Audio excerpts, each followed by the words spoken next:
yourself. That's the first thing I want to say tonight. What's up, guys? It's your boy Benny. The world's greatest troll in the political space is, of course, Donald Trump. You can obviously see that in every way, shape, or form. The greatest troll in the media space, however, has always been, in our modern times, Tucker Carlson. We can, of course, prove it. Here's a leaked tape of Tucker Carlson talking about media matters. Just kidding, in case this is being pulled off the bird. Yeah, the bird. Hey, media matters for America. Go f yourself. That's the first thing I want to say tonight. Second thing is, totally kidding, I don't even know what his girlfriend looks like. And if I did, I would not find her yummy. Okay, so now that Tucker Carlson has his own network, you have to assume that Tucker Carlson is going to be trolling once more. Tucker Carlson launches his new $72 a year subscription service. Please sign up for it. Support Tucker Carlson. Huge fans of Tucker Carlson. Huge fans of Tucker Carlson getting one over on the corporate press that wanted to cancel him so badly and were so satisfied when they did it. And Tucker Carlson now laughing in their faces by running a billboard around the New York Times, CNN, and the Washington Post. Yes, baby. Into my veins. This is the New York Times. Corporate media is dead, says the giant bus with Tucker Carlson's face on it outside of CNN. Atlanta or Washington, D.C.? One of them. Yeah, Washington, D.C. I know where this is. This is the CNN building in Washington, D.C.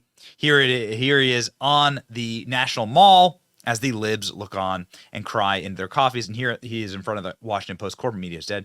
TuckerCarlson.com. Tucker Carlson absolutely rolling. Here we go. Tucker Carlson lashes out at big news companies, plants billboards at the headquarters of New York Times, CNN, MSNBC, and the Washington Post. Corporate media is dead, emblazoned, and launches his own streaming service.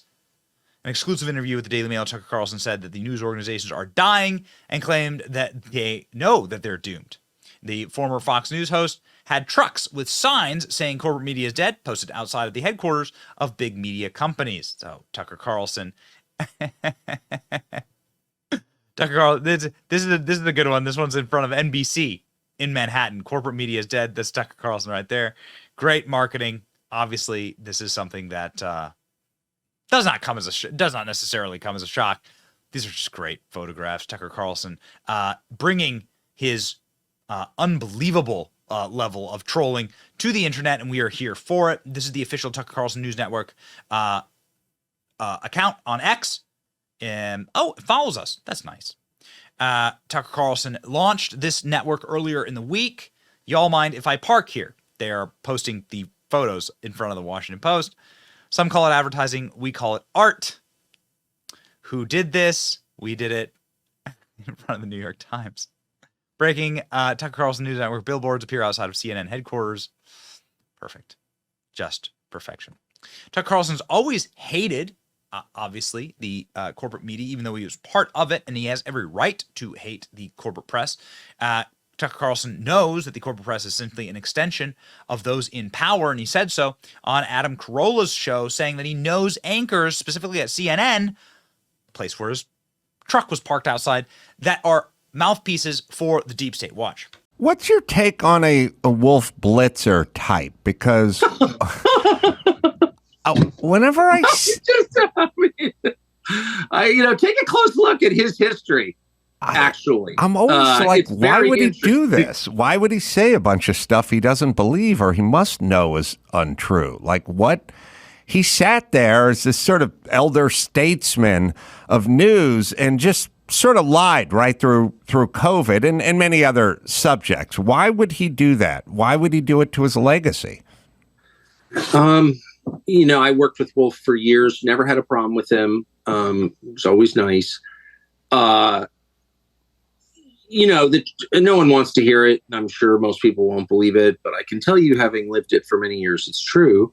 The intel agencies have a big effect on what is broadcast on television and what you see on Facebook and Google as well. I mean, they're all up and down Facebook and Google, as I'm sure you know. And, there are a lot of anchors who, including people I know well and have worked with at different networks. I'm thinking of one in particular, a national security reporter, who was just a mouthpiece for the Pentagon and the CIA. and is knowingly telling lies on their behalf. That's very, very common, very common. And I can think of a number of people at CNN who I know for a fact are doing that exact thing. And so, I mean, they're reading government propaganda from the intel agencies knowingly. And I'm sure they've got some internal rationale that allows them to get up in the morning and face themselves despite having done something that dishonest. But I'm just telling you, bottom line, I know that is true. I'm not speculating at all. And in particular on the national security stuff, there are very well-known national security reporters, and I'm thinking of one female national security reporter in particular, who just reads lies from the national security state. And it's wildly frustrating. And it would just make me mad. I mean, even if I don't agree with the lies, okay, but even if I did agree with the lies, I would be offended because they're lies. They're lies. Like when CIA and the Pentagon were claiming that Bashar al-Assad used poison gas against his own people. Okay, there was no evidence that was true. I mean, maybe it was true. There was no evidence it was true. None. Zero. And I called them out, and they could not provide any evidence. And yet, every national security, and it was a big deal. I mean, we killed a lot of people in response. We sent in missiles and killed a lot of people. We took human life in response to that claim. And it was, as far as I can tell, a lie. And every national security reporter, every channel repeated it uncritically. The Biden administration blew up Nord Stream and, created the largest act of industrial sabotage in history, the largest man-made CO2 emission in history, an environmental crime. This is a huge deal. This happened. And every national security reporter just looked right into the camera and said, well, we think Russia did it. Well, they knew Russia didn't do it. That's a lie. And they knew it was a lie. So I just think, and again, I'm not speculating. I spent my life in this business, so I've seen it. People underestimate the degree to which the people sitting on the news, possibly even Wolf Blitzer, are repeating talking points from the intel agencies and doing it on purpose. It's scary, man. Really scary. Even before he departed Fox News, Tucker Carlson used the airwaves of the corporate press to assail the corporate press. One of the best examples of that right here. Here, for example, is Kari Lake's response in June when a CNN reporter asked her for an interview. Watch this. Hi. Kari. Hi. Nice to see you. Film off in CNN. You don't have a mask on anymore. What's going we're on? outside. Do you have a minute to well, chat? we're 6 feet apart. Do you have a minute to chat? I'll do an interview. Okay. As long as it airs on CNN Plus. Does that still exist? I didn't think so, because the people don't like what you guys are peddling, which is propaganda. Thank you. Where's your mask, you neurotic freak? I'll do it on CNN Plus. Oh, that failed because everyone hates you. It's so great because it's so true. All of us know it. But the people in charge, especially in the Republican Party, never admit it out loud. If the New York Times did a hit piece on Mitch McConnell, he'd be rushing around his office worried about it. The New York Times did a hit piece on Kari Lake every day, and she laughs because it doesn't matter what the New York Times thinks. They only have power because we give them power, because we treat them like they're real, but they're fake. They're ghosts. Turn on the lights and they evaporate. They go away. They don't actually exist. God, I love that. They don't actually exist. Tucker Carlson Network does exist. TuckerCarlson.com. Tucker's back, launching his new video service called Tucker Carlson Network. To launch that, Tucker Carlson dropped his first episode here, where he discusses how the media ignores and suppresses these stories and how important it is to have people speaking truth. But mostly they just ignore the stories that matter. What's happened to the hundreds of billions of US dollars we've sent to Ukraine? No clue.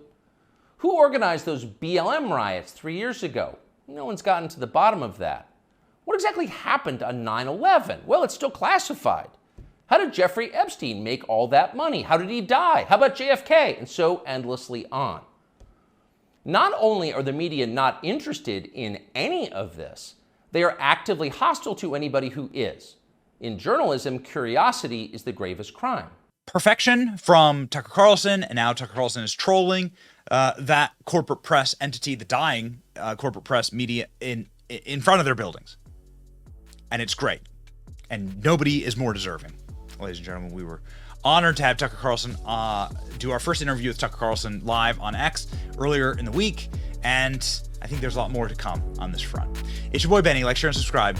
Stay based and keep trolling Tucker Carlson. See ya.